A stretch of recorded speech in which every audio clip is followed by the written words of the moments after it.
Gloire soit rendue à notre Dieu. Nous bénissons le Seigneur une fois de plus pour ces privilèges qu'il nous accorde de pouvoir venir auprès de vous pour partager la parole du Seigneur. Le dimanche passé, le Seigneur nous a fait beaucoup du bien. Il nous a bénis et nous avons continué ces séries de messages où nous étions en train de parler de la sémence, de fruits que le Seigneur veut que nous puissions porter. Nous avons dit que le Seigneur tient tellement aux fruits au point qu'un arbre a été maudit. Nous connaissons tous l'histoire du figuier qui a été maudit. Pourquoi ce figuier a été maudit? Simplement parce que ce figuier n'avait pas de fruits. Et Jean chapitre 15, le verset 7e, le verset 8e plutôt nous dit, si vous portez beaucoup de fruits, c'est ainsi que mon Père sera glorifié.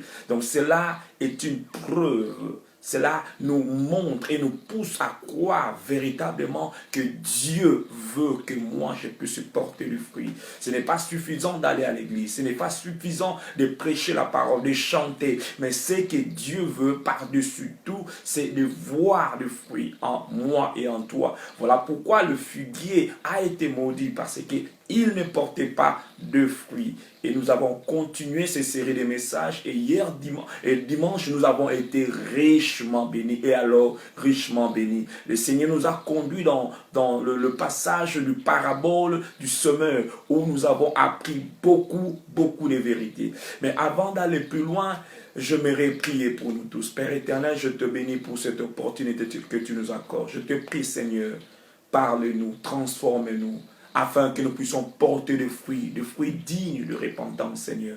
Merci pour ce que toi tu fais, pour ce que toi tu fais, pour ce que toi tu fais. Merci pour ton œuvre. Merci pour mon frère et ma soeur qui va suivre ce message et qui va le partager. Au nom de Jésus. Amen. Comme je vais le dire, le Seigneur nous a conduits dans le livre de Matthieu, chapitre 13, où nous avons appris beaucoup de choses. J'aimerais rapidement lire pour avoir la même compréhension. La Bible dit dans Matthieu chapitre 13, là où le Seigneur parle du parabole de semeur. La Bible dit ceci au verset 4. Un semeur sortit pour s'aimer. Comme il s'aimait, une partie de la sémence tomba le long du chemin. La Bible souligne bien une partie. Une partie tomba le long du chemin. Les oiseaux vinrent et la mangèrent.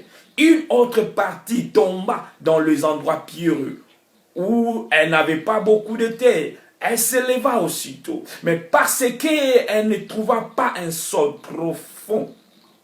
Mais quand le soleil parut, elle fut brûlée et sécha faute de racines. Le racine ne pouvait pas aller plus loin parce que le sol n'était pas profond. Le verset 7, la Bible dit, une autre partie tomba parmi les épines. Les épines montèrent et l'étouffèrent. Il y a donc un étouffement. Il y a donc un combat, une lutte entre la sémence de Dieu, qui est la parole de Dieu, celle qui est appelée à nous amener la bénédiction, et des épines que la parole a trouvées dans cette terre. Il y a donc une lutte, un combat, et les épines ont étouffé la parole du Seigneur. La sémence a été étouffée par les épines. La Bible dit ceci au verset 8, une autre partie tomba dans la bonne terre. Elle donna du fruit, un grain 100, un autre 60, un autre 30. Que celui qui a des oreilles entende. Que celui qui a des oreilles pour entendre, entende. Et le Seigneur, après avoir donné ces paraboles, il a expliqué à ses disciples. Aux uns, la parole était une parabole. Ils avaient du mal à comprendre. Et nous avons eu à dire cela quand le Seigneur a dit, on ôtera, on donnera à celui qui a, afin qu'il puisse avoir en abondance, mais on ôtera à celui qui n'a pas. C'est même ce qu'il a eu. Comme nous l'avons dit, le figuier, on a ôté dans ce figuier, sa capacité de pouvoir produire. Parce qu'on n'a même pas vu le fruit. On ôte même ce que toi tu crois avoir. Parce que tu ne portes pas de fruits. Et le Seigneur a commencé à expliquer ces paraboles. C'est dans l'explication que nous recevons les instructions. C'est dans l'explication que nous comprenons le leçon que le Seigneur veut nous donner. Amen. Et ce texte nous présente, je dirais, 4 agents principaux dans ce texte. Premièrement, nous avons le semeur. Deuxièmement, nous avons la sémence. Troisièmement, nous avons la terre. Et quatrièmement, nous avons ce que nous avons appelé les ennemis de la sémence. Le Seigneur, bien-aimé, tient à ta croissance. Le Seigneur tient à ma croissance. Le Seigneur veut que la parole que nous recevons, les choses que nous recevons, la sémence que nous recevons puisse produire les fruits pour sa gloire. Dieu se glorifie, le Père se glorifie quand nous portons de fruits.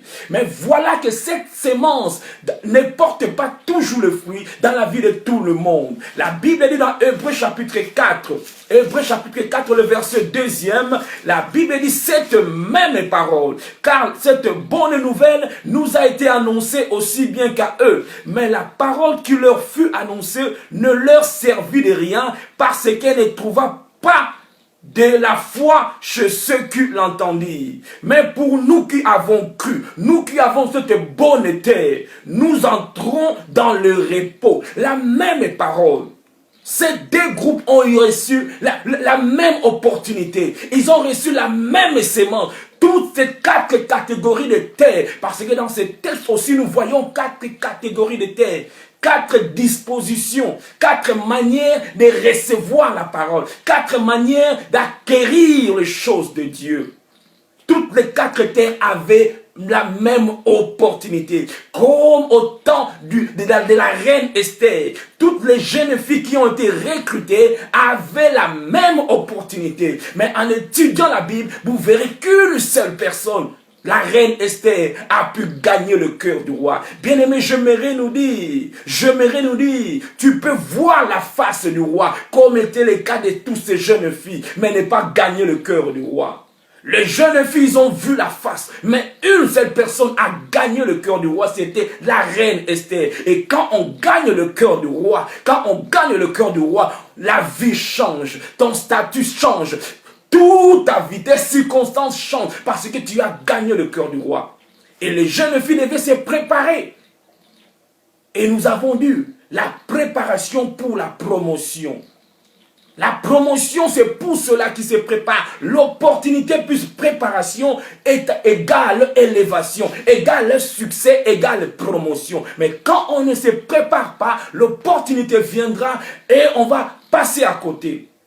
Les filles ont vu la face du roi. Mais Esther est allée plus loin dans la profondeur de sa préparation. La Bible dit, elle n'a demandé que les choses que Hégaï lui a désignées. Donc sa volonté était brisée. C'est la volonté d'Hégaï, c'est la volonté du Saint-Esprit.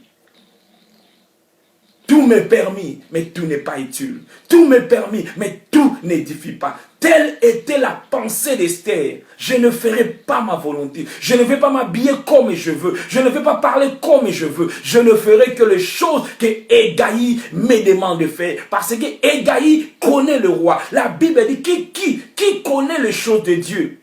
Si c'est l'Esprit de Dieu. Car l'Esprit sonde même les profondeurs de Dieu. Et il nous révèle les choses que Dieu aime. Et quand nous connaissons, nous ne marchons pas par rapport aux choses que Dieu aime. Esther a gagné le cœur du roi. Toutes les 4 terres avaient la même opportunité. Le semeur n'avait pas les problèmes. La sémence, si elle pouvait se justifier, elle pourrait dire, moi, je n'avais pas les problèmes. J'étais une bonne sémence. Mais les problèmes résidaient dans la qualité du sol, la qualité du terrain. À l'église, nous écoutons la même parole, le même prédicateur. Mais dans la vie de certains, nous voyons le fruit. Dans la vie d'autres personnes, il n'y a pas de fruit. 15 ans, 10 ans, ils viennent, mais la vie ne change pas. On ne voit pas de fruits, on ne voit pas de douceur dans son langage. Quand il ouvre la bouche, quand elle ouvre la bouche, c'est pour blesser. C'est pour blesser. Pas le fruit, il n'y a pas la patience.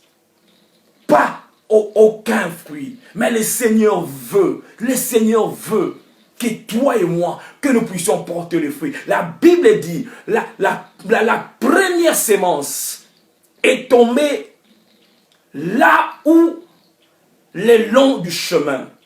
Et la Bible déclare que quand cette sémence était tombée le long du chemin, parce que dans le temps, quand le semeur sémait, il avait un sac où il pouvait faire un trou en marchant, les sémences pouvaient tomber n'importe où il pouvait prendre la sémence et jeter les sémences comme ça, et le vent pouvait emporter les sémences partout où le vent pouvait apporter la sémence, et la sémence pouvait tomber n'importe où pour produire. Et la Bible dit que la première partie tomba le long du chemin.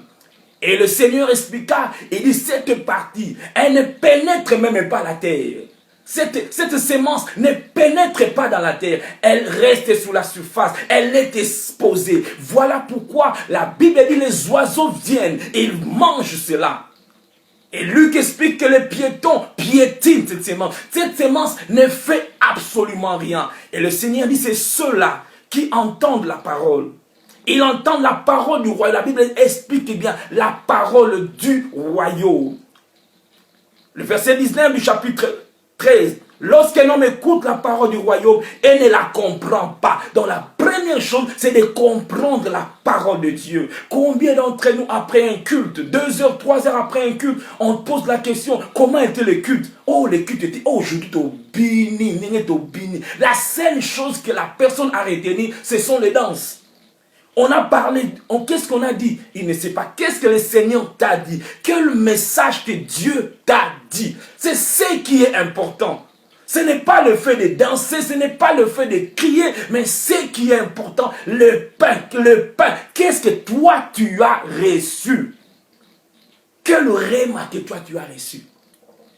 Et l'ennemi ne veut pas que la sémence puisse pénétrer dans la terre. La Bible dit que les oiseaux viennent et ils mangent cela. Et le Seigneur explique que l'oiseau c'est le malin. C'est le diable qui ne veut pas que cette parole puisse transformer ta vie. Parce que quand la parole transforme ta vie, quand la parole pénètre dans ton cœur, le miracle commence à se passer. Le pauvre devient riche, le faible devient fort. Celui-là qui marchait dans le péché commence maintenant à aspirer à la vie de sainteté parce que la parole a pénétré. La Bible, la parole est comme une paix. Elle pénètre et le diable ne veut pas que la parole pénètre. Voilà pourquoi intercesseurs que nous sommes, nous devons prier pour que la parole puisse pénétrer le cœur. Parce qu'aussi longtemps que la parole ne pénètre pas, il n'y aura pas de transformation. Le diable est là pour manger la sémence.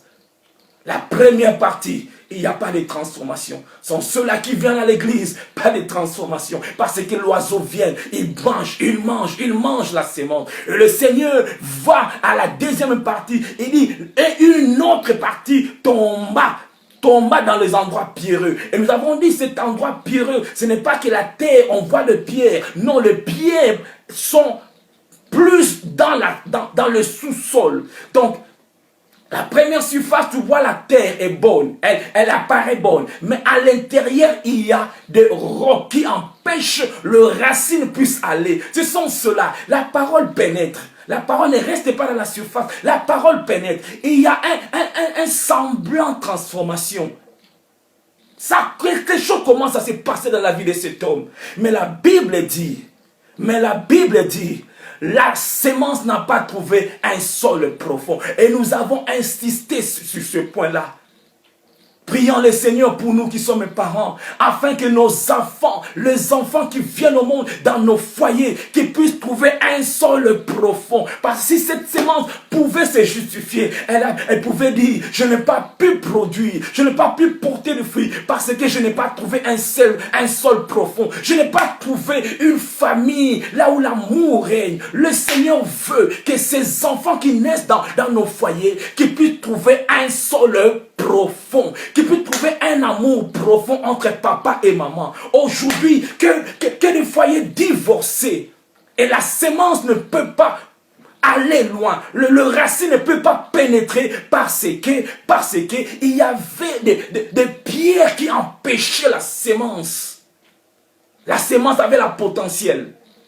Il avait des choses, comme je dis, nos enfants, ils ont des choses, des potentiels en eux. Mais malheureusement, quand ils naissent dans une famille où le sol n'est pas profond, toutes les capacités, tous les potentiels qu'ils ont en eux ne vont pas se matérialiser, ne vont pas se manifester, et la graine va mourir. Et la graine va mourir. Combien de ceux-là que nous avons rencontrés? J'ai voulu étudier. Mais si aujourd'hui je suis devenu prostituée parce que la famille de mon père m'ont chassé, je n'ai pas trouvé un sol profond. Parce que mon père était alcoolique. Parce qu'il y avait toujours des disputes dans la maison. Je me sentais à l'aise ailleurs. La maison pour moi c'était seulement le réfectoire et le doctoire. On venait seulement pour dormir et pour manger. J'ai préféré passer mon temps avec mes amis. Et là, à l'extérieur, les amis m'ont conduit dans la vie des drogues. Je suis maintenant addictif. Je suis maintenant dans la prostitution parce que je n'ai pas trouvé un sol profond. Parents, toi qui m'écoutes, parents, vous qui m'écoutez, que Dieu nous aide à créer un environnement où nos enfants trouveront un sol profond. Les pierres ont empêché la croissance de la graine. Cette graine aussi n'est pas allée loin. Nous voulons que dans nos églises puisse être un sol profond, afin que tous les bien-aimés, parce que tous ces gens que le Seigneur attire dans les églises, il y a ceux-là qui ont des talents, qui ont des ministères, qui ont des dons. Mais si le sol n'est pas profond, ces choses ne vont pas se matérialiser. Il n'y aura pas de résultats, il n'y aura pas de fruits. Et la troisième partie, la Bible dit, une autre partie tomba parmi les épines. Donc, le Seigneur explique, c'est là où il y a un cœur partagé. D'un côté, nous avons la parole de Dieu, la sémence vivante. De l'autre côté, il y a des épines. Et la Bible dit, les épines s'élevèrent et étouffèrent la parole. Et étouffèrent la parole. La Bible dit, cette même parole leur a été annoncée aussi bien qu'à nous. Aux uns, cette parole n'a rien produit. Parce que tu ne trouves pas de foi. Tu ne vois pas un sol profond. Tu ne vois rien en eux. Et la graine était morte. Cette troisième partie, la Bible dit, il y avait des épines. Et les épines, la Bible dit, ce sont les soucis des siècles présents. Dans ton cœur, tu as reçu la parole, tu pars à l'église, mais ton cœur est partagé. Ton cœur est partagé. D'un côté la parole, de l'autre côté il y a les épines. Et les épines finissent toujours par étouffer la parole. Et moi et toi qui sommes intercesseurs, nous devons prier par rapport aux épines. Que le Seigneur enlève les épines dans mon cœur. Je ne veux pas que la parole de Dieu soit étouffée. Je ne veux pas que rien en moi puisse étouffer l'œuvre de Dieu dans ma vie. Rien ne puisse étouffer l'œuvre de Dieu dans l'église du Seigneur. La sémence doit grandir. La sémence doit produire le fruit. Mais quand il y a des épines, il y a aussi des hommes, des femmes qui sont des épines dans des églises. Qui sont là pour étouffer les choses. Qui sont là pour étouffer les ministères. Étouffer, décourager les enfants de Dieu qui veulent servir le Seigneur. Des langues de serpents. Quand elle ouvre la bouche, c'est toujours pour dire quelque chose de mauvais. Quelque chose qui amènerait le découragement, des épines. Voilà pourquoi Proverbe, chapitre 4, verset 23, la Bible dit, garde ton cœur plus que tout. Garde ton cœur plus que tout. Car de là que proviennent les sources de la vie. Aujourd'hui, nous sommes plus intéressés au cerveau, à l'intellect. Nous avons négligé le cœur. Nous avons négligé le cœur. Or, le Seigneur dit, Proverbe 4, 23, garde ton cœur plus que tout, plus que toute autre chose, car de lui viennent les sources de vie. Aujourd'hui, il y a des universités, il y a des grandes écoles, ce qui n'est pas mal, c'est une bonne chose. Nous voyons des gens qui sont allés dans des grandes universités, Harvard, Oxford. Et quand ils ouvrent la bouche pour parler, quel français? Ce pays doit changer. On doit changer les géopolitiques. Vous entendez de gros mots. À chaque fois quand ils ouvrent la bouche, vous devez consulter les dictionnaires. Parce que les mots qu'ils utilisent, c'est tellement fort. Mais ces mêmes gens, liés dans la pédophilie, ils sont des pédophiles dans la prostitution. Pourquoi? Ils ont négligé le cœur. Ils se sont penchés à l'intellect.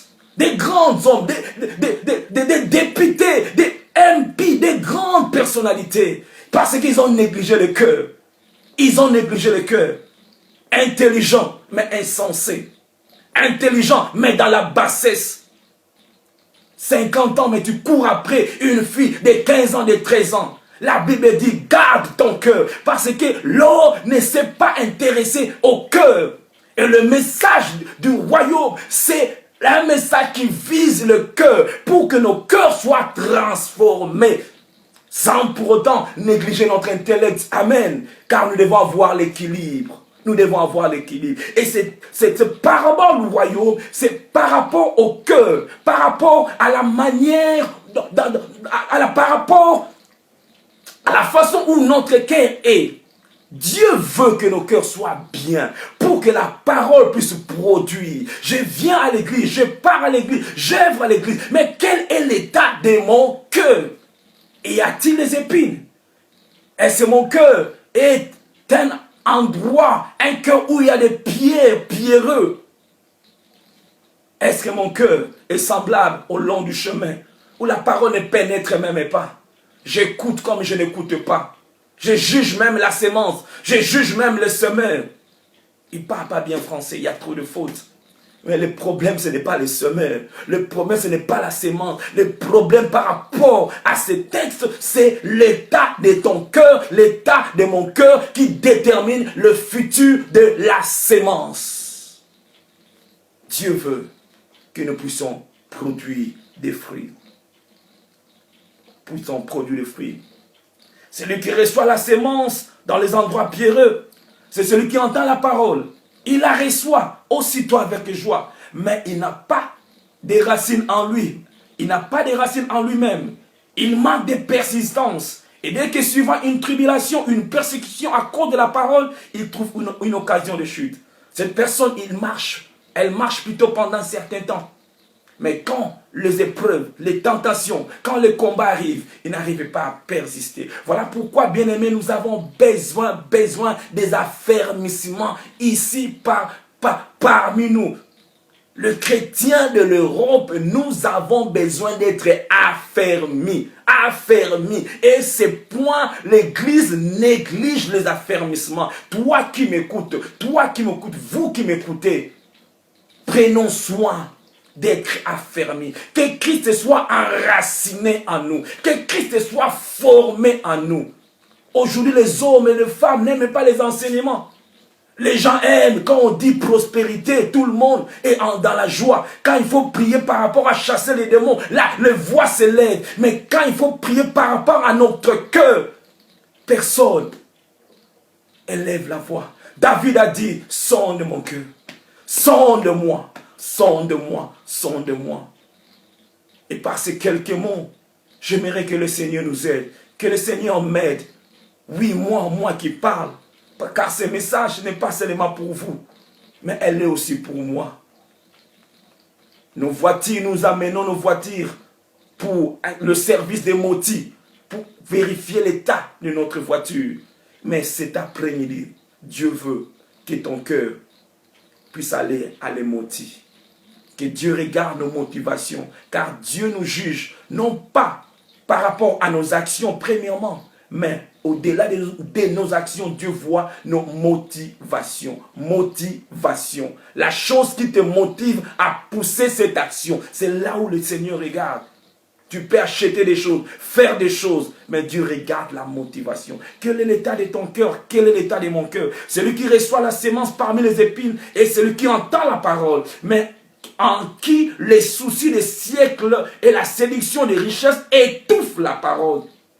Peu importe qui a prêché cette parole, s'il y a des épines, cette parole sera étouffée.